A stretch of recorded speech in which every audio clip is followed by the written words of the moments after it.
Hi everybody, I hope you are doing well. Today we'll talk about how to fix or how to solve the problem of Wolt's app. You click on settings. Here you click on apps, default apps, app settings. In this page you will search about the application of Wolt and you will enter.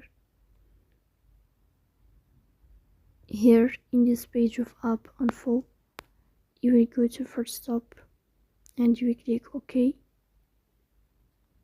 Here you will enter to the window of storage. Then we click on clear cache. After that you will turn off your Wi-Fi and you will turn on your Wi-Fi again to fix that problem. So please don't forget to support us by like and subscribe.